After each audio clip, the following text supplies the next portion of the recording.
pag-asa. Halina't kilalanin mga natural na yaman natin.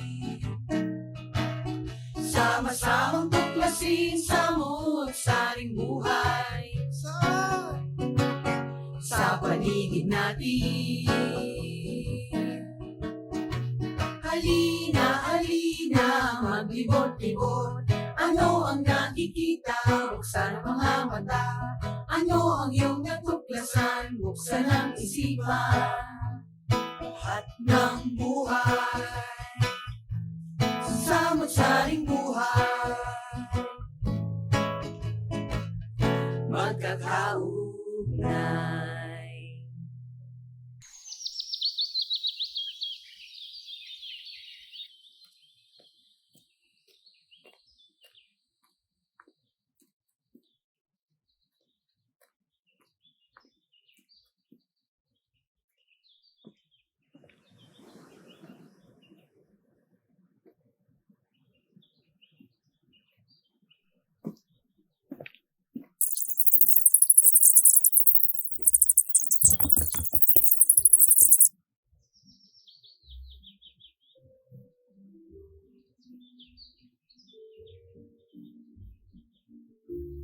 Miss, Tulong?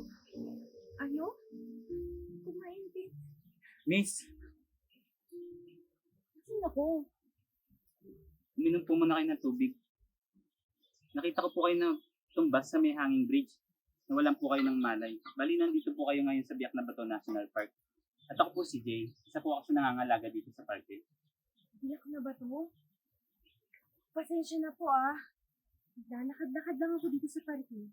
Bigla akong nakarinig ng matitinis at malalakas na tunog. Sumisit-sit-sit yung umitit na boses na kumaintindihan. Pero parang humihingi ng tulong. Pagkatapos nun, bigla na lang ako ng lambot at nanghina. Tulong? Mawalang galang na po. Ano po bang pakay nila dito sa parke? At ano pong pangalan niyo? Huwag ka matakot sa akin, Jay. Ako si Super Sari. Tulad mo, ako din ay tagapagtanggol at tagapangalaga ng Samot-Sari buhay. Sa aking regular na paglilibot, pinapunta ako dito sa parke na ito. Super Sari, butit na pagpag ang gaya mong superhero dito sa parke. Ang Biak-Na-Bato National Park ay isang protected area na dinarayo hindi lamang dahil sa hitik nitong kasaysayan, kundi maging sa mga likas na yaman gaya ng mga kuweba at iba pang tanawin, kasama ang mga samot-saring buhay na matatagpuan dito. Maaari ko po kayong samahan. Matitinis na tunog. Nakarinig ako ng akos ng tubig. Nawala uli. Jay, sigurado na ako. May nangangailangan ng aking tulong sa malapit. Nabanggit niyo po ang agos ng tubig. Sa tingin ko po ay maaari ko po kayong samahan doon.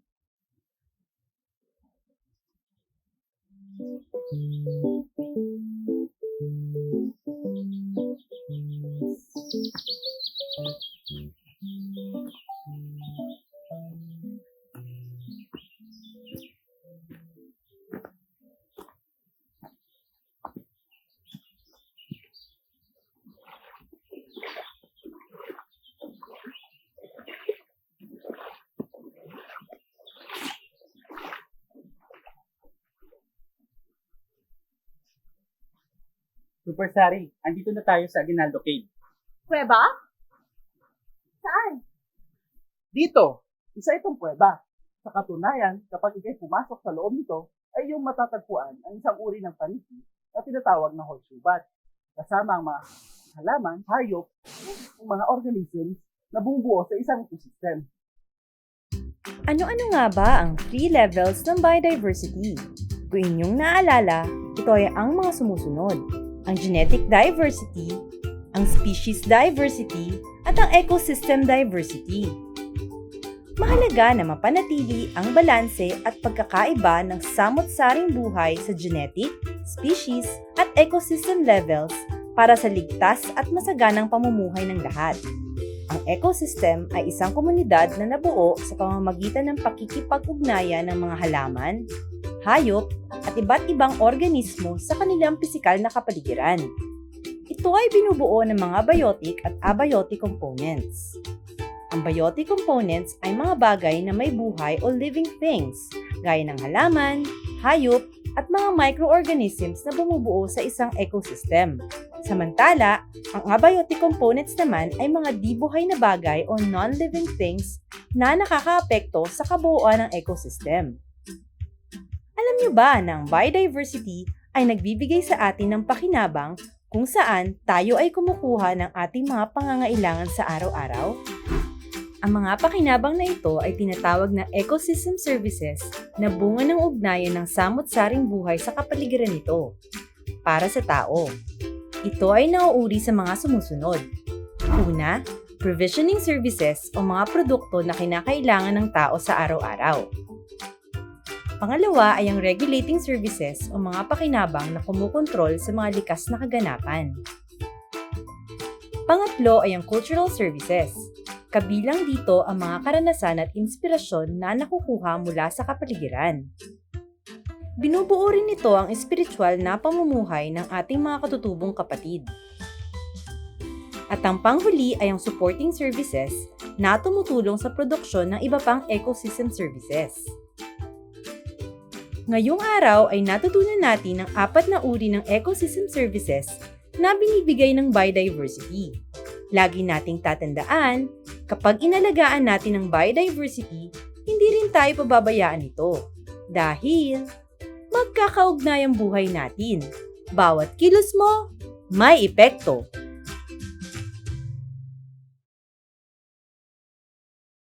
Tama, gaya ng kahalagahan ng kuwebang ito sa pamumuhay ng mga taong naninirahan sa paligid nito. Sapagkat ito rin, Super Sari, ang pinupukunan nila ng tubig. At maliban dyan, itong kuweba rin na ito ang nagsilbing kuta ng mga manghihimagsi sa pamumuno ng General Emilio Aguinaldo ng panahon ng Kastila. Dito rin nilagdaan ang konstitusyon ng Republika ng Biak-Na-Bato.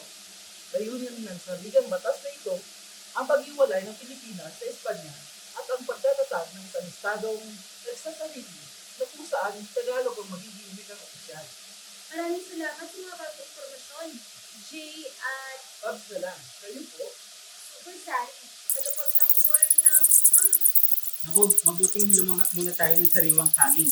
Salamat, Pabs. Paalam muna. Salamat, Pam.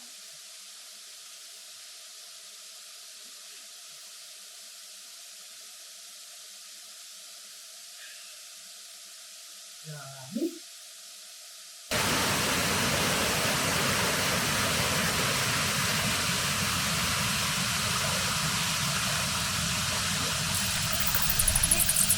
May narinig ako. Malakas na hangin. Tingin ko alam ko na ang dapat natin puntahan.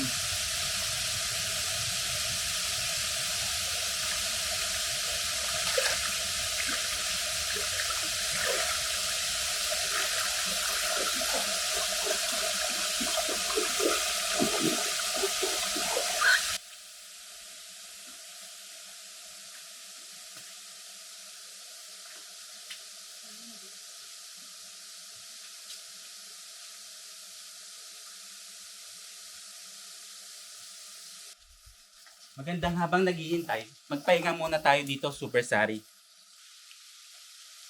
Magandang araw po. Masarap na hangin po rito. Kay presko. Sinabi mo pa. At maganda rin ang tanawin.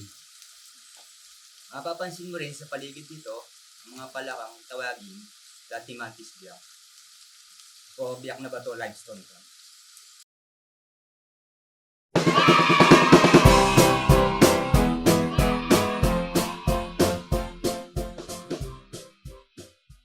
Mga bata, halina't sabay-sabay tayong gumuhit ng isang kakaibang klaseng palaka na sa Pilipinas lang matatagpuan.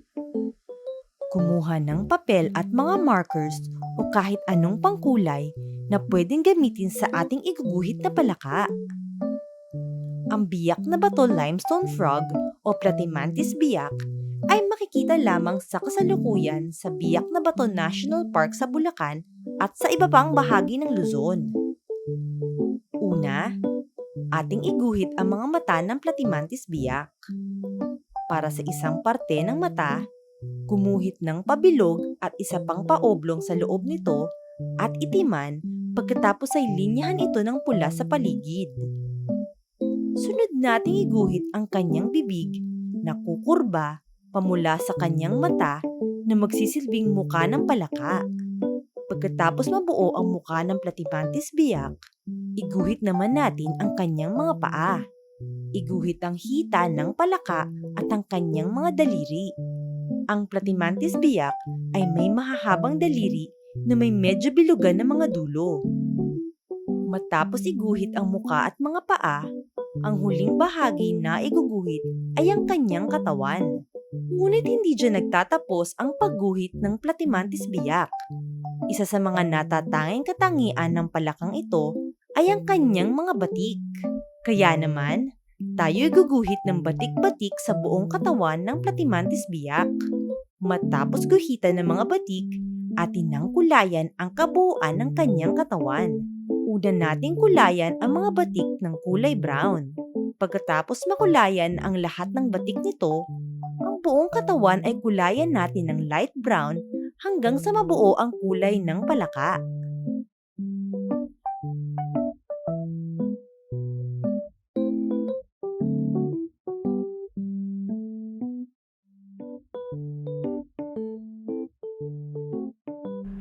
Ngayon mga bata, alam niyo na kung paano iguhit ang Platymantis biak na matatagpuan lamang sa Biak-Na-Bato National Park at iba pang bahagi ng Luzon, pati na rin ang itsura nito. Sadyang napakaganda ng limestone forest na ito ng Biak-Na-Bato. Punong-puno ng kasaysayan. At syempre, narinig mo ba yung narinig ko? Ayun! Kayo ho, narinig nyo rin ba? Jay, malinaw ng mga paniki yung naririnig ko. Magulo, marami, hindi ko maintindihan. Pero mga paniki nga. Kung tunog nga ng paniki, una, agos ng tubig. Pangalawa, lakas na ihip ng hangin. At ngayon na may tunog ng maraming paniki. Mukhang sigurado na rin ako, Super Sari. Bahay paniki! Pero bago kayo pumasok, siguraduhin na sa tamang pananamit kayo pang kuweba.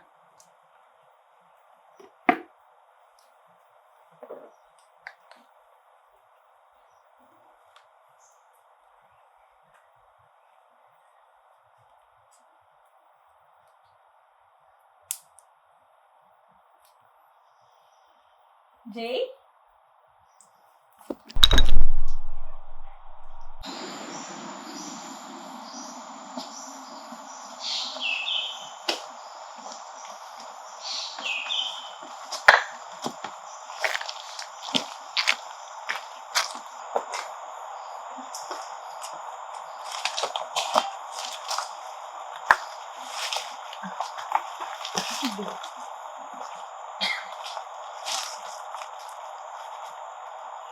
Super Sari, ito nga pala ang puno ng dao. Tinatayang 100 taong gulang na ito at ginamit na bantayan noong panahon ng himagsikan.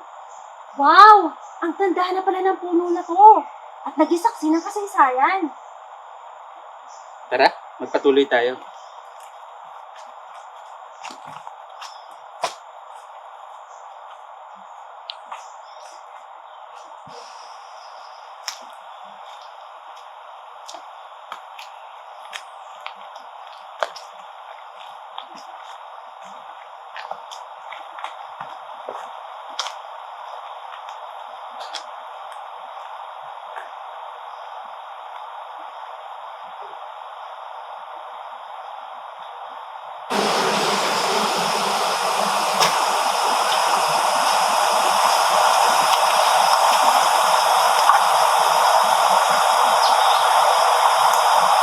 Pahinga muna tayo, Super Sari.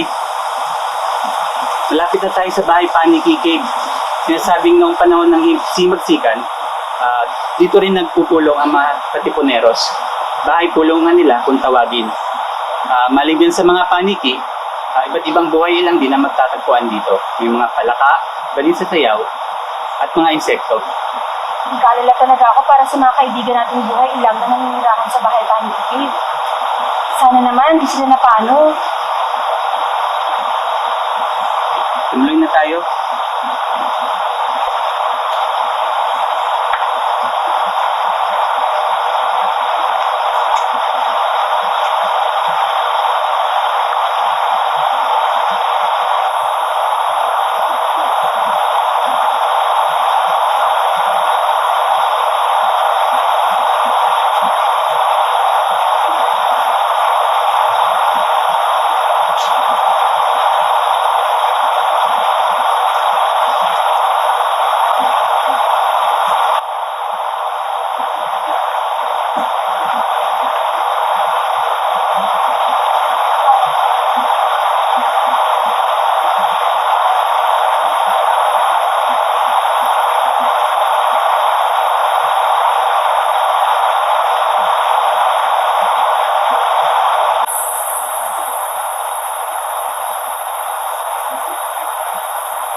Ikaw rin, naririnig ko na rin sila. At ako rin! Matagal ka na nilang pinatawag ng Super Sari upang humingi ng iyong tulong at proteksyon. Maging ako man, sinusubukan mo silang puntahan parati dito sa kanilang bahay. Natatakot kasi sila na magulat sa iba nilang pauwi na sili ng mga aso upang ipagpiliti ng pagkain. Lingid kasi sa kalaman ng marami, kahalagahan ng mga panig sa ating kapaligiran. Mahayaan natin silang mamuhay ng nagkakasayapa sa kanilang tirahan. Tayong mga tao rin ang makikinabang. Kaya bata, masisirang kalikasan, kalusog na pamumuhay para sa lahat. Maging ang mga kuweba na kanilang tinitirahan ay nangangamit na din masira, sapagkat marami ang hindi lubos na nakakaalam ng kanilang kahalagahan. Marahil ay dahil lagi silang nakatakot, hindi nakikita ng lahat. Nakalulungkot pang isipin ang mga banta sa ating mga kuweba, sumalikas na yamang napapalood dito, kasama ng mga kaibigan natin paniki at samot-sari buhay, ay hindi mahuliyak lahat, sapagkat bawat isa sa atin ay may magagawa para ipagpatuloy ang pangangalaga sa kanila. Katulad ng mga kwento at dokumentasyon na nagsimulan mula sa ng ating pangalaga sa kanila, nagdadalik ko ito saan man ako makita. Kaya mga kaibigang paniki, huwag matakot sa aming pagtuloy at sabay-sabay na pamahagi ng mga impormasyon sa iba at mapapabatid sa maramihan ang kahalagahan ng ating pagkakausay na buhay. Bata ka na matanda, kung natin mamamayan, lalo ulan. Bawat isa sa atin ay may magagawa. Simula ito sa ating paglalakbay.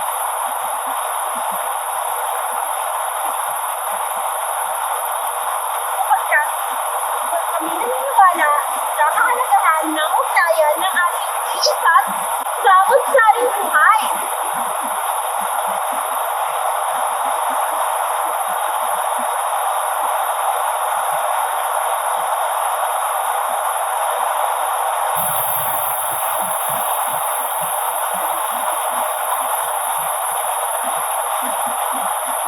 Kamusta na pala ang pakiramdam mo, Super Sari? Sa wakas, anong balik na nakasubay. Salamat sa iyo at salamat sa tulong niyo. Nakatugon tayo sa ating mga kaibigang paniki.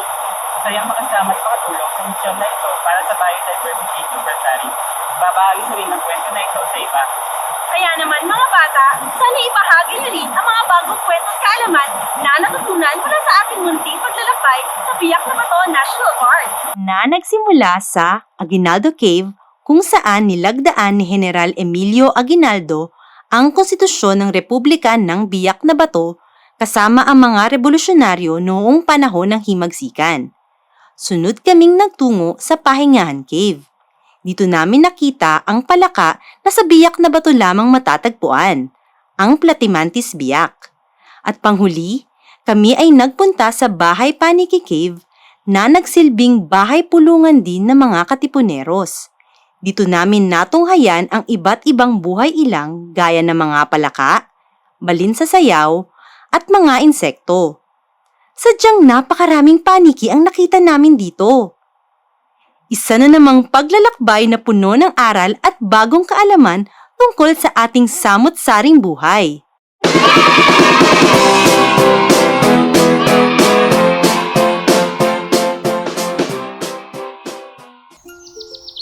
Ngunit, ang kwentong biodiversity natin ay hindi nagtatapos dito.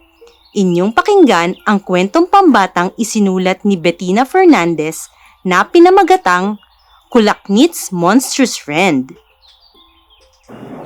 One night, after weeks of practicing her flight inside a giant cave, a young fruit bat named Kulaknit was ready to leave her mother's roost.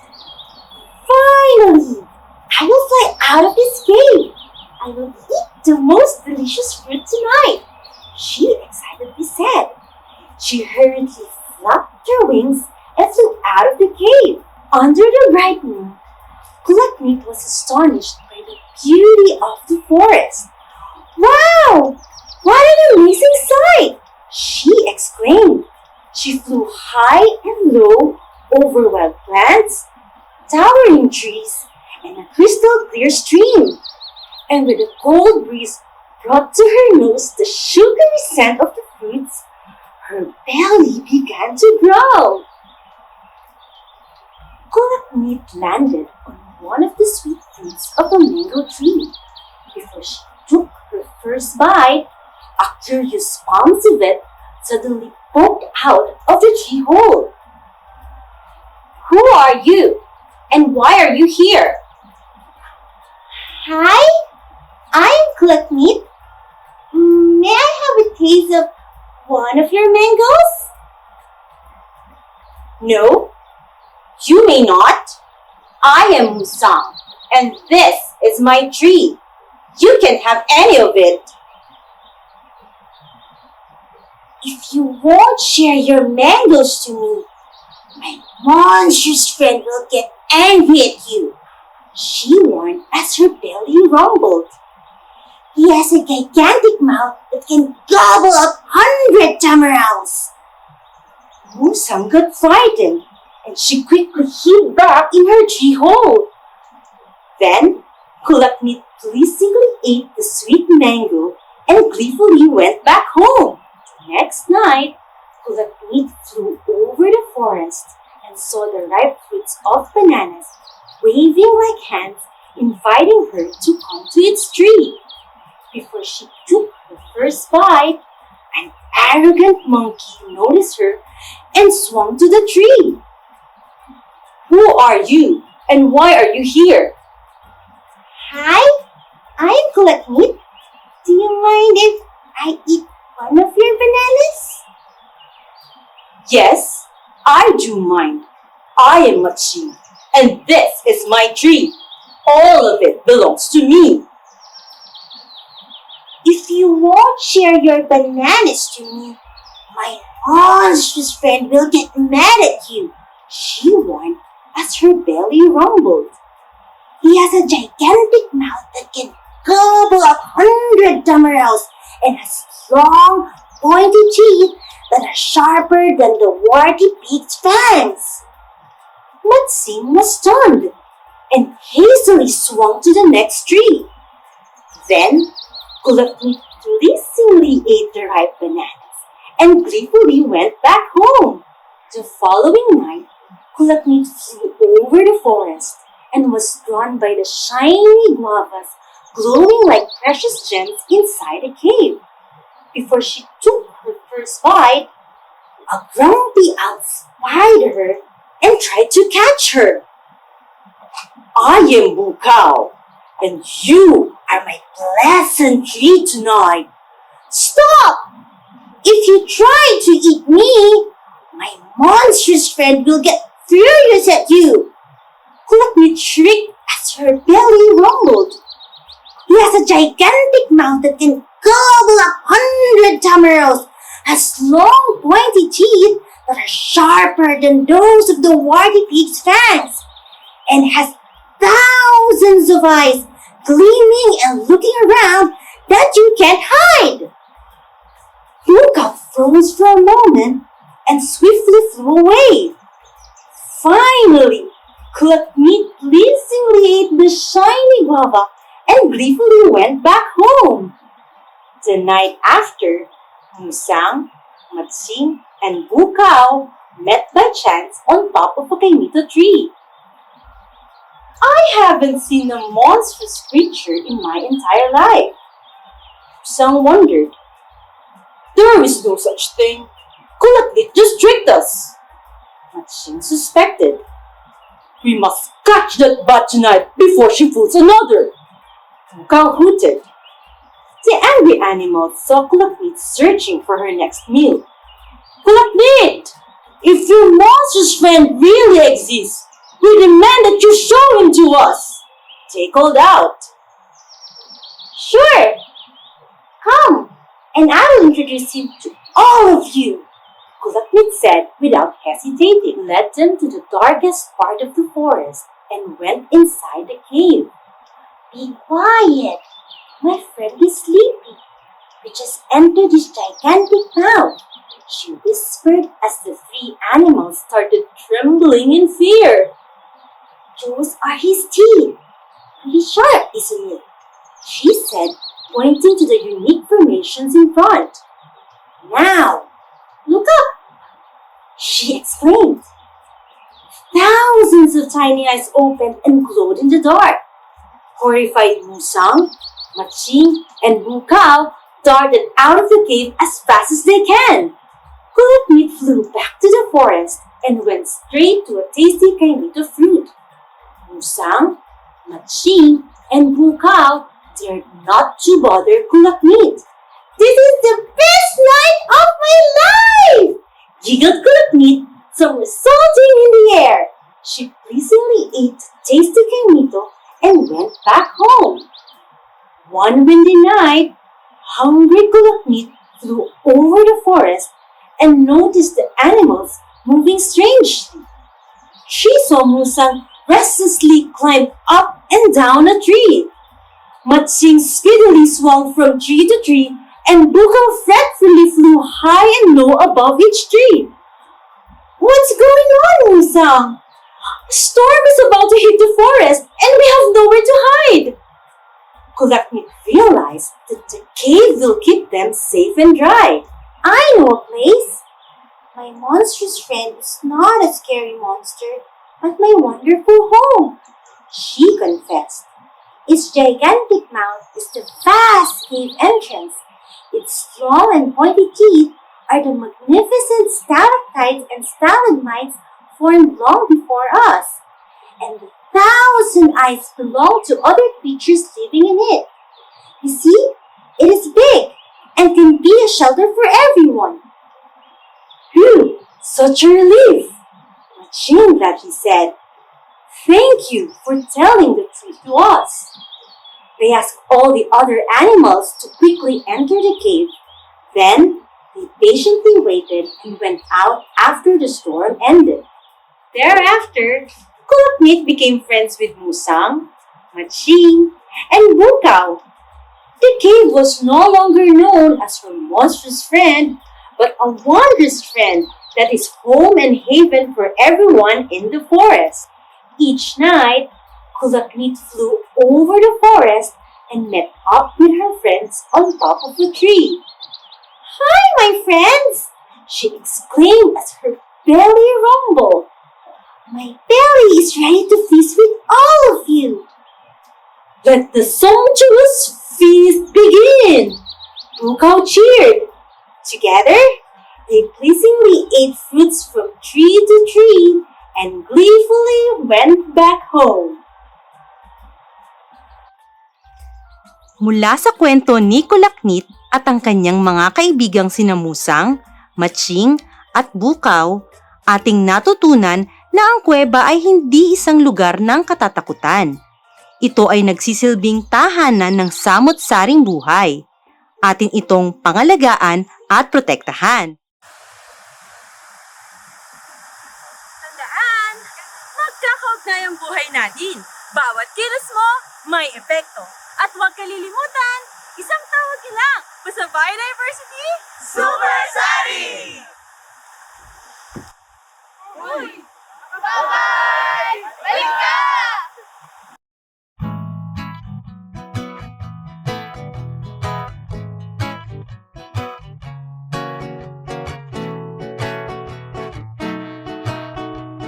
Bawat umaga, hatid ay pangpulasa. Halina't kilalanin mga natural na yaman natin. Sama-samang tuklasin samot-saring buhay sa paligid natin. Halina, halina, maglibot-libot. Ano ang nakikita? Buksan ang mga mata. Ano ang iyong natuklasan? Buksan ang isipan. Lahat ng buhay sa samot-saring buhay.